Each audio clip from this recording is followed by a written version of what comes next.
हो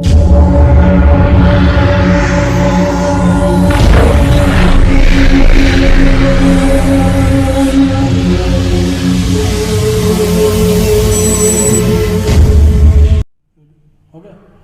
हाँ, तो बच्चों पिछली वीडियो जो पार्ट नंबर 9 हमने बनाई थी उसमें परिमेय और अपरिमेय संख्याओं का जोड़, घटाव, गुणा, परिमेयीकरण ये सब बातें हुई थी। आगे जो इस चैप्टर की सबसे लास्ट प्रश्नावली है, ठीक, उसके लिए हमको घातांक के कुछ नियमों को वास्तविक संख्याओं के लिए जानना अति आवश्यक है। तो आइए कुछ नियमों की हम बात करते हैं और समझाते हुए चलते हैं।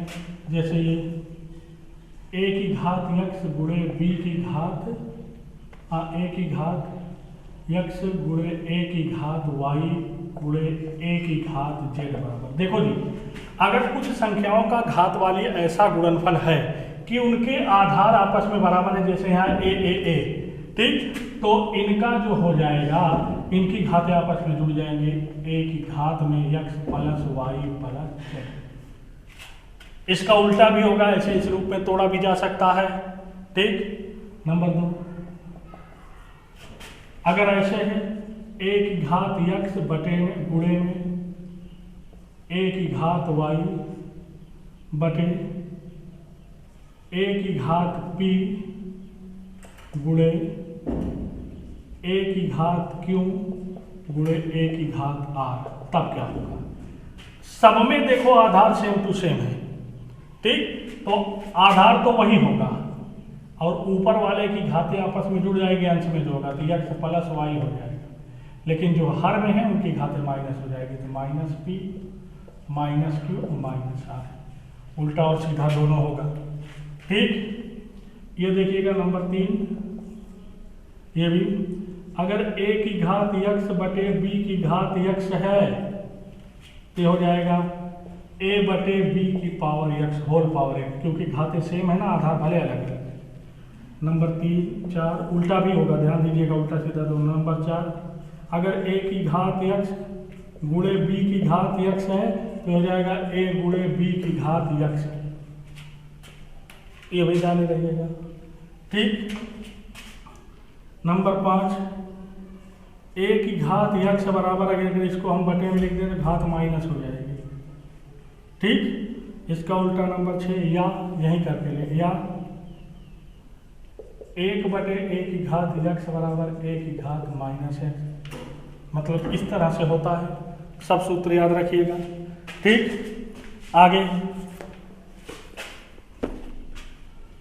आगे क्या है ये भी जानिए।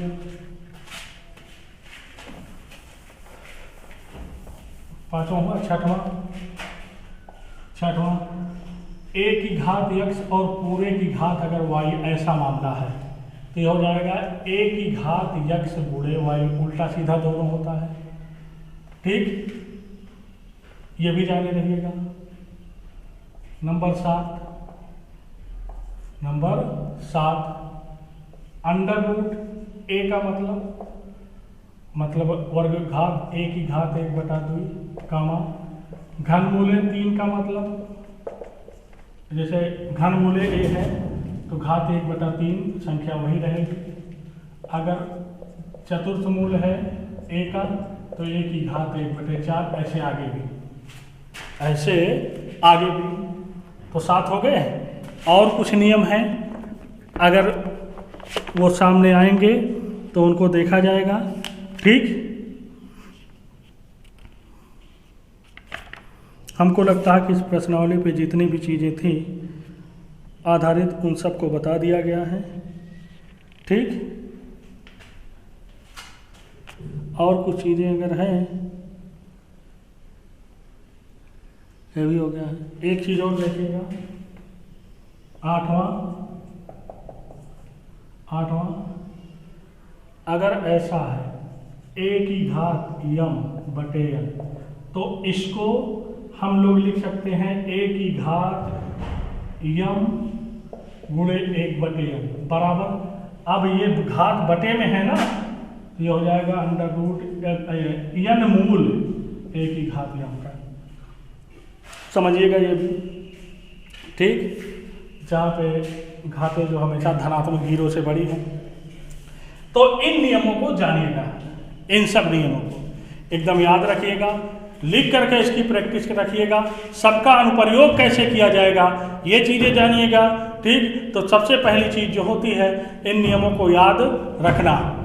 ठीक, एक चीज और, 9वां, किसी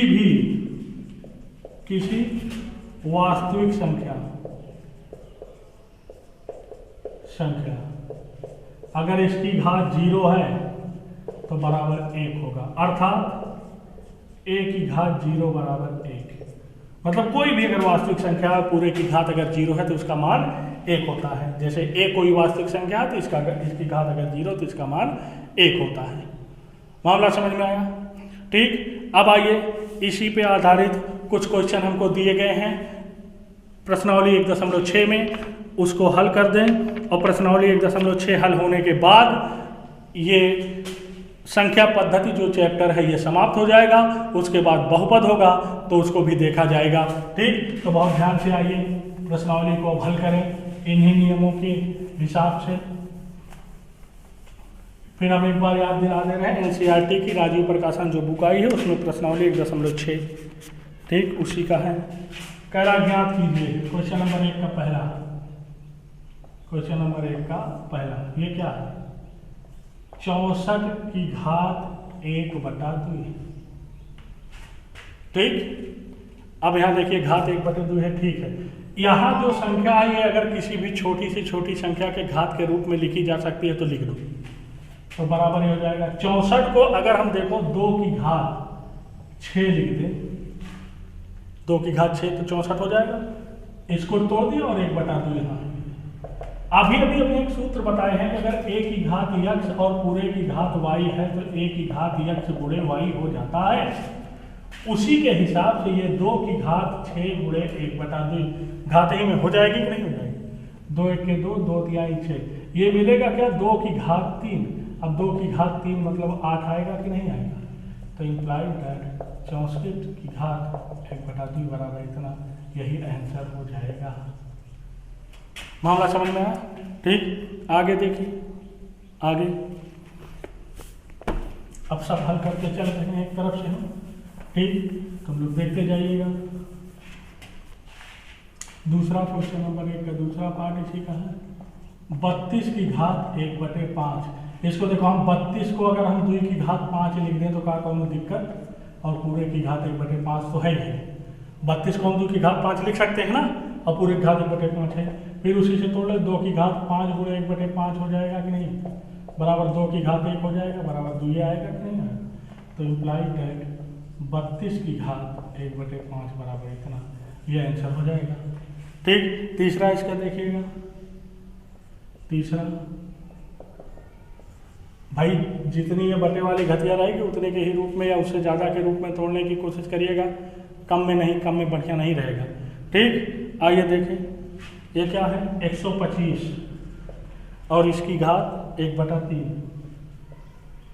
तो 125 को किसकी घात 3 के रूप में लिख सकते हैं? 5 की, 5 25 5 125, तो ये 5 की घात 3 हो गया और 1/3 ही है, बराबर 5 की घात 3 गुणे 1/3, ये कैंसिल हो जाएगा, ये और ये बराबर मिलेगा क्या? 5 की घात 1 बराबर 5। तो इम्प्लॉइड दैट 125 की घात 1/3 बराबर 5 आएगा, ये आंसर हो जाएगा। मामला समझ में आया होगा। अब क्वेश्चन नंबर 2 भी ऐसे ही है, उनको भी आइए देख लिया जाए।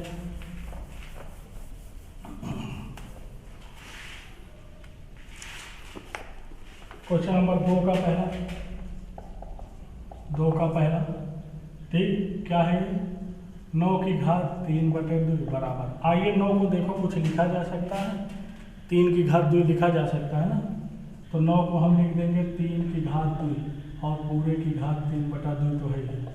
फिर ये 3 की घात 2 गुणे 3/2 हो जाएगी ना, ये 2 2 कट जाएगा, 2 की घात 3 की घात 3 बचेगा, 3 की घात 3 3 9 3 27, ये आएगा 27। तो इम्प्लाइड दैट 9 की घात 3/2 बराबर 27, ये आंसर हो जाएगा। मामला समझ में आया? फिर देखिए इसी का दूसरा पार्ट क्या है? 32 की घात 32 की घात 2/5। फिर देखो 32 को 2 या 5 वाली घात के रूप में लिखा जा सकता है। ठीक, तो 32 को अगर हम 2 की घात 5 लिख दें और पूरे की घात 2/5 हमारे पास है, कोई दिक्कत तो नहीं। ये हो जाएगा 2 की घात 5 गुणे 2/5 घातांक के नियम से। ये मिलेगा क्या, 2 की घात 2, ये तो बचेगा बराबर 4। तो इम्प्लाइड दैट 32 की घात 2/5 बराबर 4, यही आंसर हो जाएगा। मामला समझ में आया होगा। ठीक, आगे देखिए फिर क्या है। आगे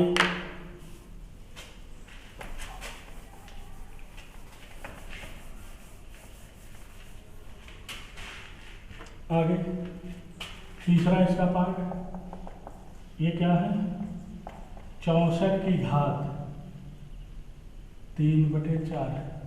चलो भाई 64 को देखो किसी की घात में लिखा जा सकता है, हाँ लिखा जा सकता है। क्या लिखा जा सकता है, 2 की पावर 8 और यहाँ 3/4 तो है। ये बराबर हो जाए 2 की पावर 8 गुणे 3/4। 4 1 के 4, 4 दूनी 8। ये मिलेगा 2 की पावर 3 दूनी 6, यही तो मिलेगा। तो 2 की पावर 3 दूनी 6, अब 2 की पावर है तो 64 ही आएगा। क्या आएगा, 64, 2 5 32, 64 ही आएगा। 3/4 ही तो है, 3/4। तो इसकी घात 8 नहीं, गड़बड़ हो गया है, ये 8 नहीं 6 लिखा जा सकता है। फिर देखिएगा 6, तो ये 6 गुणे 4, थोड़ा गलती हो गई तो ध्यान दीजिएगा। अब ये 2 तिहाई 6, 2 चौक 2 दूनी 4, ये मिलेगा 2 की घात 3 त्रिका 9/2। 2 की घात 3 त्रिका 9/2। इसको और भी आसान कर सकते हैं, ऐसे ही रहने दो, चलो ऐसे ही रहने दो। 64 की घात 3/4 बराबर, ये बन जाएगा 2 की घात 9/2। यहाँ तक समझ में आया। ठीक, आइए इसका तीसरा होगा, इसका चौथा पार्ट देखा जाए। इसका चौथा पार्ट देखा जाए तो क्या है, 125 की घात, ठीक, -1/3। तो जब घात माइनस में हो तो इसको सबसे पहले प्लस बना दें। 1 बटा, भाई नीचे जाएगी ना, तो 125 की घात 1/3। घात ऋणात्मक थी, इसको धनात्मक बनाने के लिए तो नीचे ले आओगे धनात्मक हो जाएगा घातांक के नियम से। ठीक, बराबर के नीचे बराबर लगाओगे, 1/। चलो भाई ठीक है। ये क्या है, हो जाएगा 125 को हम 5 की घात 3 लिख सकते हैं, पूरे की घात 1/3। ये हो गया, ये बराबर 1/5 और यहाँ 3 गुणे 1/3, घात में ही रहेगा ये 3 3 ये कट जाएगा, 1/5 मिलेगा। ये उत्तर हो सकता है। या बराबर यहाँ से हम यहाँ चले आए, 5 की घात -1, भाई ऊपर ले जाओगे -1 हो जाएगा, ये हो जाएगा ये, तो यही आंसर हो जाएगा। आंसर लिख दीजिएगा, इसलिए इतना बराबर है, मतलब 125 की घात -1/3 बराबर इतना, आंसर हो गया। इसी क्वेश्चन को एक तरीके से और द्वितीय विधि इससे भी कर सकते हो। कैसे, भाई 125 की घात -1/3 है ना। चलो 125 को हम क्या लिख सकते हैं, 5 की घात 3 और की घात -1/3 तो है। तो ये 5 की घात 3 गुणे -1/3, ये और ये कर जाएगा बराबर 5 की घात -1 बराबर, इसको बहुत ज़्यादा हो सकता है 1/5 भी लिख सकते हैं। तो एक विधि ये भी होगी। ठीक, आगे क्वेश्चन नंबर 3 जो है, 3 में भी कई पार्ट हैं, उनको भी देखा जाए कैसे क्या करना है।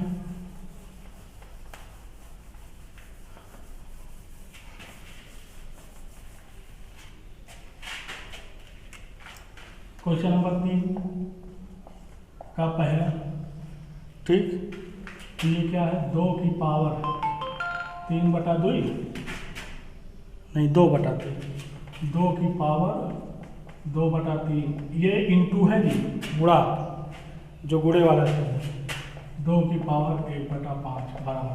देखो जहाँ आधार बराबर है तो घातें आपस में क्या होंगी, जुड़ जाएंगी, मतलब 2 की घात 2/3 + 1/5 हो जाएगा। फिर बराबर के नीचे 2 की घात, जैसे भिन्नों को जोड़ते हो वैसे जोड़ना। 15 एलसीएम आ जाएगा, ये 5 दूनी 10 प्लस 3 ये हो जाएगा बराबर 10 3 2 की घात 13/15, यही उत्तर हो जाएगा।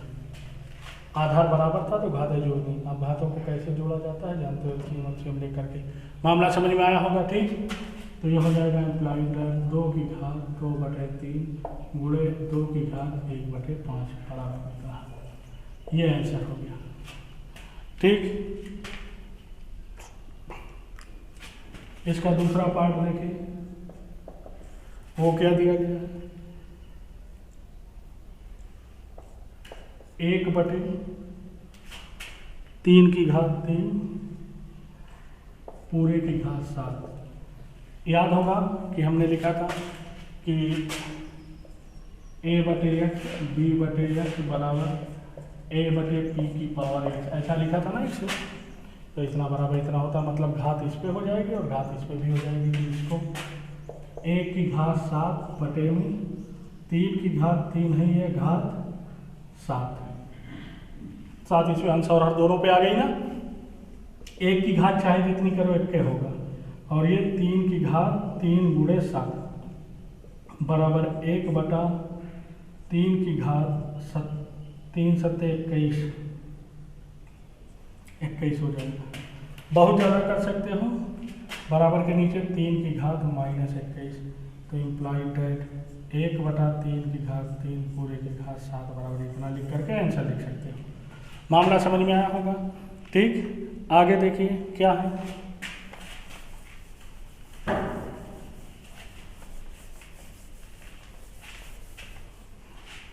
आगे इसका तीसरा पार्ट, तीसरे का तीसरा क्या दिया गया है, 11 की घात 1/2 बटे में 11 की घात 1/4। देखो जी आधार सेम है ना, ये हो जाएगा 11 की घात, ऊपर वाली प्लस में नीचे वाली माइनस में हो जाएगी घात जा करके, बताए थे ना जो घातांक का नियम। अब इसको जैसे जो करना है, ये 11 की घात एलसीएम 4 लोगे, कितना आ जाएगा 2 -1, ठीक बराबर ये आ जाए क्या जाएगा 11 की घात 1/4।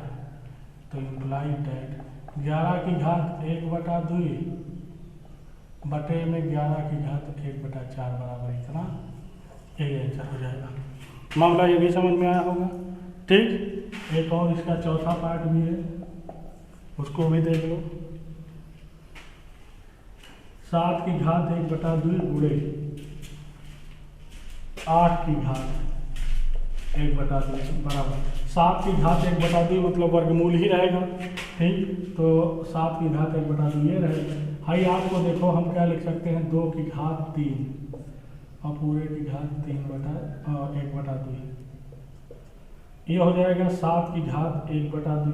नहीं ऐसे ही लिख दोगे, रहने ऐसे डायरेक्ट लिख दो। यहाँ देखो भाई, अगर a की घात x गुणे b की घात x है तो ये 7 गुणे 8 की घात 1 मतलब 1/2 हो जाएगा कि नहीं, 1/2 यहाँ पे भी 1/2 यहाँ पे, ठीक। ये हो जाएगा 7 8 56 की घात 1/2, यही उत्तर हो जाएगा। इससे ज़्यादा हम नहीं कुछ कर सकते, 1/2 गुणे 8 की घात 1/2। तो इस तरह से ही प्रश्नावली 1.6 समाप्त हुई, और तुम लोगों का पहला चैप्टर जो संख्या पद्धति था वो भी समाप्त हुआ, ठीक। आगे हम जिसकी चर्चा करेंगे जिस चैप्टर की, वो है बहुपद।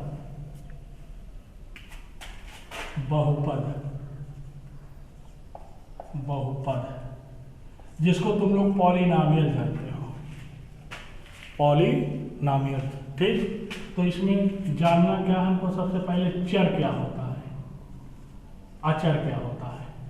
चर मतलब वेरिएबल क्या होता है, अचर मतलब कांस्टेंट क्या होता है। एक चीज याद रखना। उसके भी बाद जो है चर और अचर में संबंध की बात करनी है।